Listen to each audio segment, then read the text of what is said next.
Entonces le respondió Jesús: bienaventurado eres, Simón, hijo de Jonás, porque no te lo reveló carne ni sangre, sino mi Padre que está en los cielos.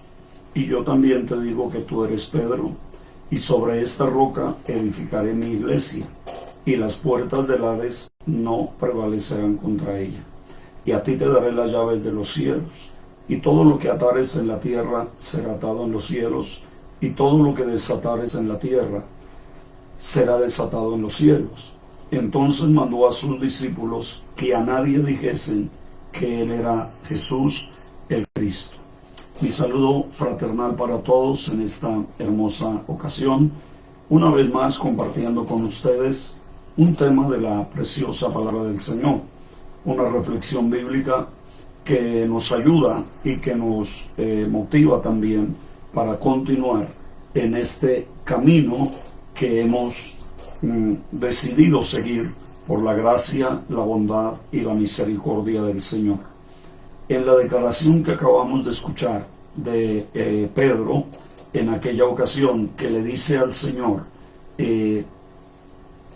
tú eres el Cristo, el Hijo del Dios viviente, el Señor le responde a esa declaración de Pedro y le dice: y yo también te digo que tú eres Pedro.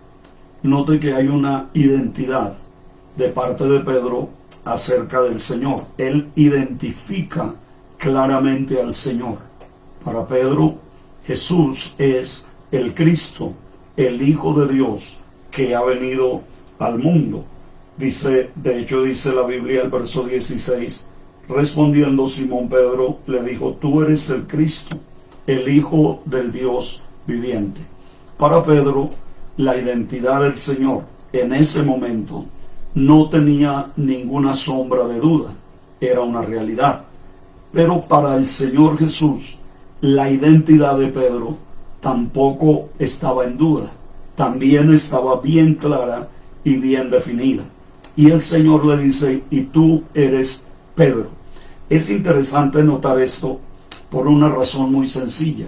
Si nosotros vamos al capítulo 1 del Evangelio de San Juan, nos vamos a encontrar con aquella ocasión cuando por primera vez el Señor y Pedro se vieron.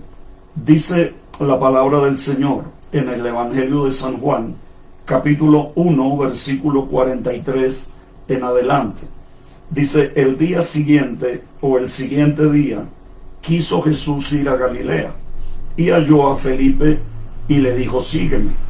Y Felipe era de Betsaida, la ciudad de Andrés y de Pedro. Felipe halló a Natanael y le dijo: hemos hallado a aquel de quien escribió Moisés en la ley, así como los profetas, a Jesús, el hijo de José de Nazaret. Note que la identidad del Señor no se trata y no se lleva a cabo y no se realiza, no se define la identidad del Señor por las opiniones de las personas con las cuales el Señor compartía en sus días. Estaba basada en lo que había escrito de él Moisés, en lo que habían escrito de él los profetas, en lo que estaba escrito acerca de él. Natanael, o más bien Felipe, al encontrarse con Natanael, le dice: hemos hallado a aquel de quien escribió Moisés y también los profetas. Hemos hallado a aquel a quien hemos estado esperando. Hemos hallado a aquel al que realmente merecemos seguir, debemos seguir, y es aquel que fue anunciado por Moisés, que fue anunciado por los profetas, a Jesús, el hijo de José de Nazaret. Natanael le dice algo: ¿de Nazaret puede salir algo de bueno? Le dijo Felipe: ven y ve. Nazaret, una pequeña aldea ubicada en Galilea, lejos de Jerusalén, lejos de Judá, lejos de donde se suponía debían nacer los profetas, debían nacer las personas prominentes. Pero Jesús no nació en Nazaret. Jesús nació en Belén.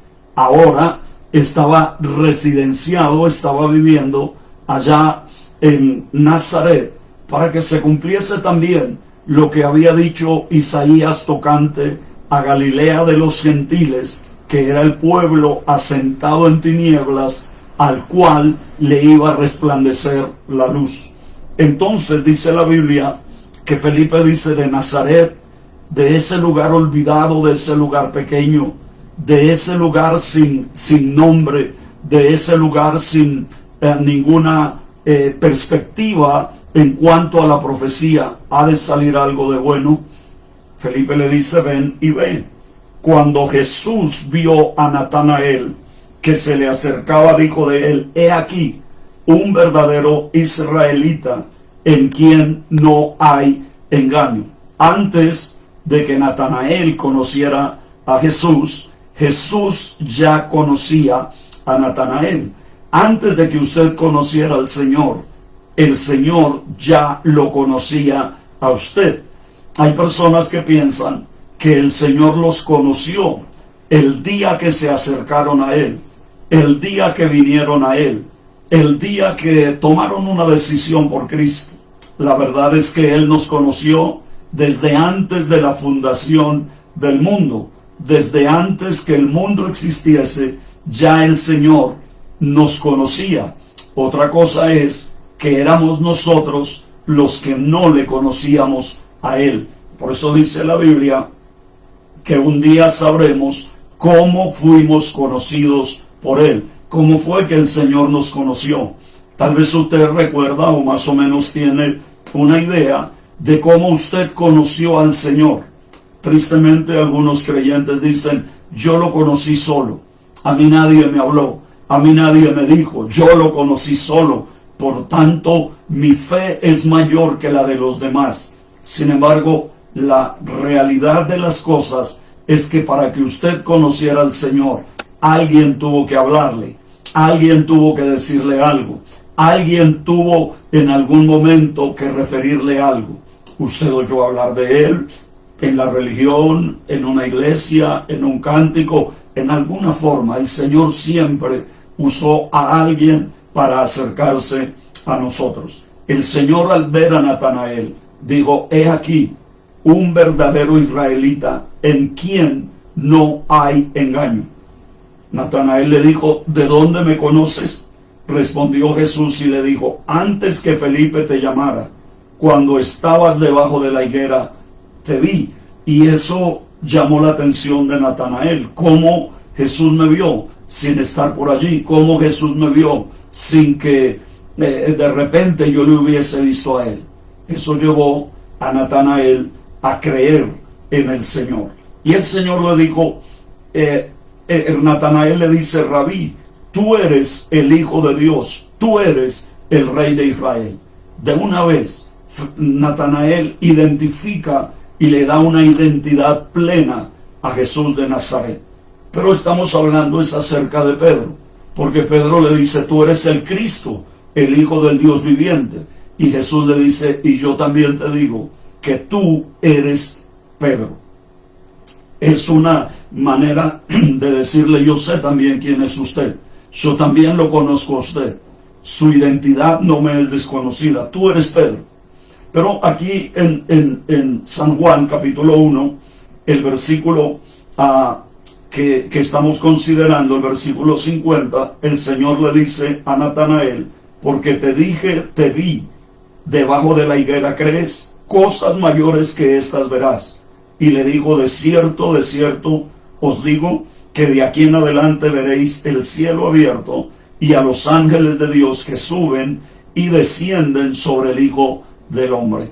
El Señor nos conoce a todos. Conoció a este Natanael, pero también conoce a Pedro. Escuche el versículo anterior, o algunos versículos anteriores. El versículo 39 dice: les dijo: venid y ved. Fueron y vieron donde moraba, y se quedaron con él aquel día, porque era como la hora 10. Andrés, hermano de Simón Pedro, era uno de los dos que habían oído a Juan y habían seguido a Jesús.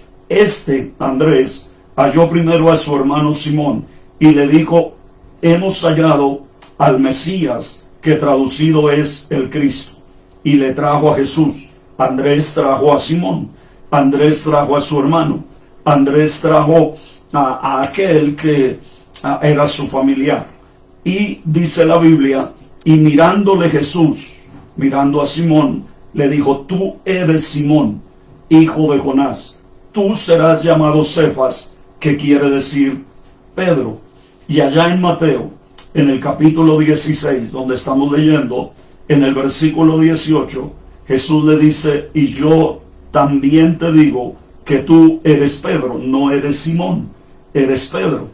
Y hay una gran, un gran progreso y un gran proceso también entre Simón y Pedro. Simón es aquel que fue traído por Andrés a los pies de Jesús.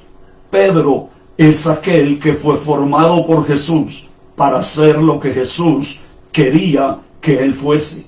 Pero si hacemos un análisis entre Simón y Pedro, nos vamos a encontrar con que fue un proceso largo, que fue un proceso difícil, que hacer de Simón a Pedro. Interesante también que cuando Jesús resucita y se encuentra con sus discípulos, según el Evangelio de San Juan, allá en el mar, y le habla a Pedro y le dice, y note cómo le dice: Simón, hijo de Jonás, ¿me amas más que estos? Note que nuevamente utiliza el mismo nombre que usó al comienzo, Simón. No le dice Pedro, le dice Simón. Pero en este caso, de la declaración de Pedro frente al Señor: tú eres el Cristo, el Hijo del Dios viviente, la respuesta del Señor es: y yo también te digo que tú eres Pedro.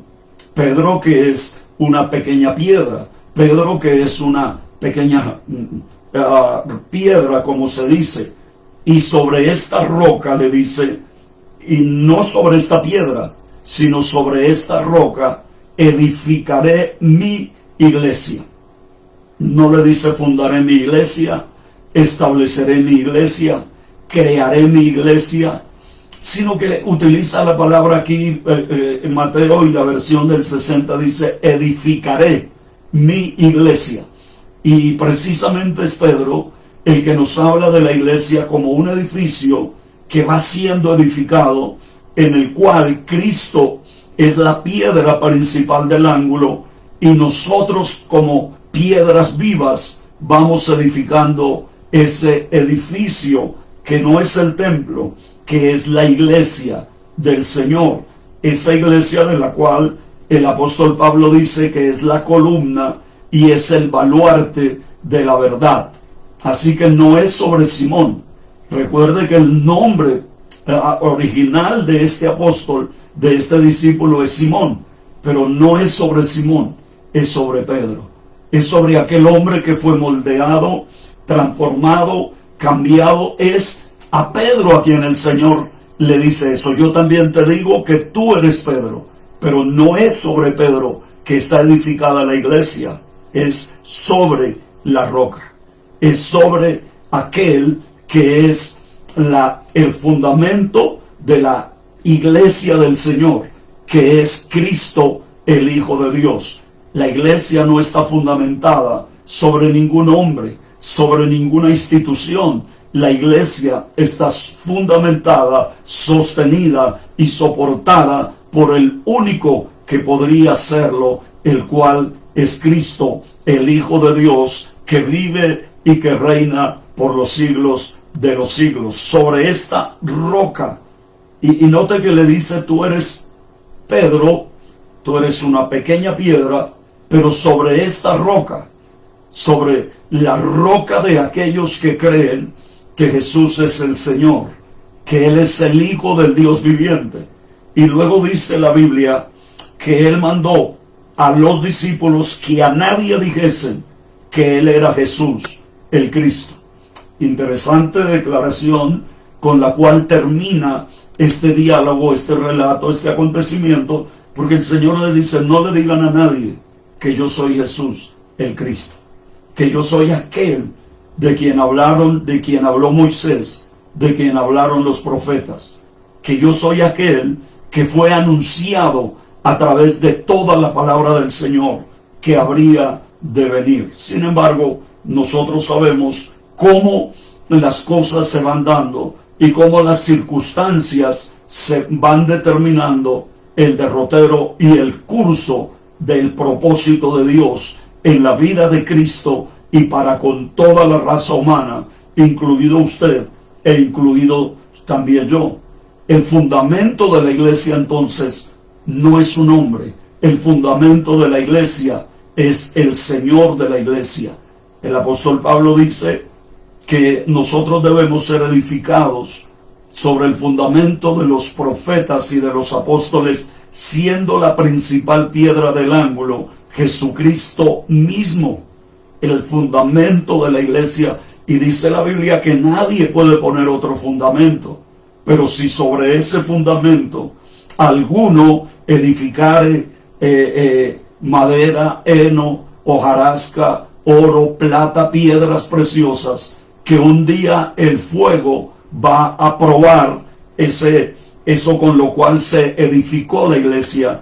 Y si la obra de cada uno se quema, porque el fuego consume, él sufrirá pérdida. Pero si esa obra no se quema, permanece y va hacia adelante. Entonces nosotros nos encontramos aquí con que el verdadero fundamento de la iglesia es mucho más que una persona, es mucho más que un nombre, es mucho más que una institución, es la fe, es la confianza, es la certeza, es la seguridad, es el identificar plenamente a aquel que es el fundamento de la iglesia.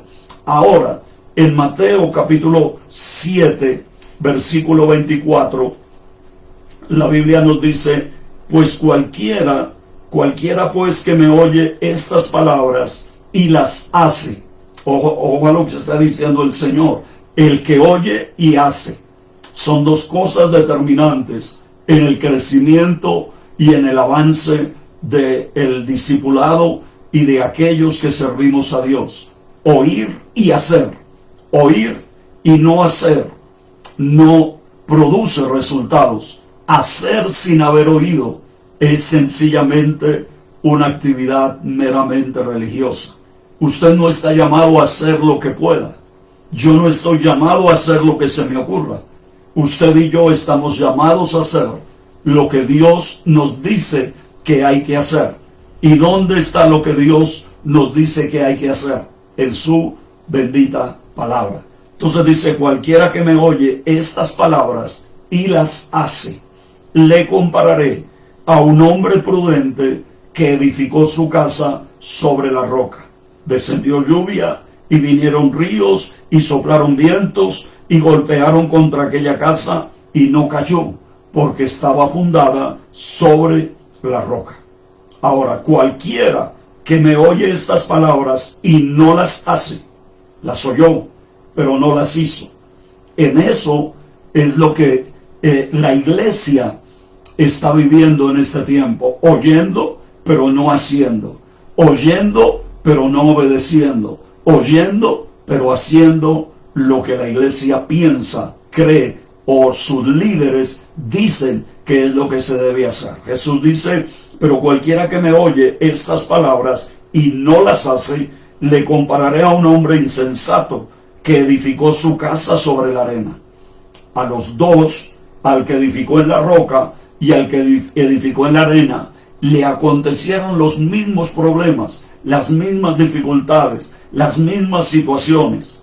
Tanto al uno como al otro les descendió la lluvia, vinieron los ríos, soplaron los vientos, dieron con ímpetu contra aquella casa, pero al que edificó su casa sobre la roca, su casa no se cayó. Y al que edificó su casa sobre la arena, su casa sí se cayó, y fue grande su ruina. No solo se cayó la casa, sino que la ruina fue bastante grande. Cuando terminó Jesús estas palabras, la gente se admiraba de su doctrina, porque les enseñaba como quien tiene autoridad y no como los escribas. Entonces la gran diferencia no estuvo en lo bonito de la casa, sino en dónde fue edificada la casa. Lo maravilloso y lo que hizo la diferencia no fue qué hermosa era la casa, sino qué fundamento tenía. Y entonces dice la Biblia que el que edificó sobre la roca, su casa no se cayó. Y la roca allí no es Cristo. La roca allí es oír y hacer. El que oye y hace es como el hombre prudente que edificó su casa sobre la roca. El que solamente oye pero no hace es el que está edificando sobre la arena. Y reitero, la roca allí en Mateo capítulo 7 versículo 24 en adelante, la roca allí no es Cristo. La roca allí es la enseñanza de Cristo, el oír y el hacer. Pregunto yo, ¿está usted oyendo y haciendo lo que el Señor enseña? ¿Está usted viviendo lo que el Señor enseña? ¿Está usted prestando atención a lo que el Cristo de la gloria está guiando, dirigiendo e instruyendo a su iglesia? ¿Está su vida fundamentada en la palabra de Dios o está fundamentada en su imaginación o en las imaginaciones de otros? Yo le recomiendo que vuelva a leer lo que Jesús enseñó, que oiga y haga conforme a lo que está escrito. Para todos, un feliz y bendecido día. Edifique sobre la roca y nada ni nadie destruirá ese fundamento, esa vida, esa casa edificada sobre la roca. Que Dios les bendiga, que Dios les guarde. Mañana, si el Señor lo permite, continuaremos meditando en estos temas tan importantes. Jesús dice, edificaré mi iglesia. El Señor les bendiga, el Señor les guarde. Bendiciones para todos en el día de hoy y por siempre.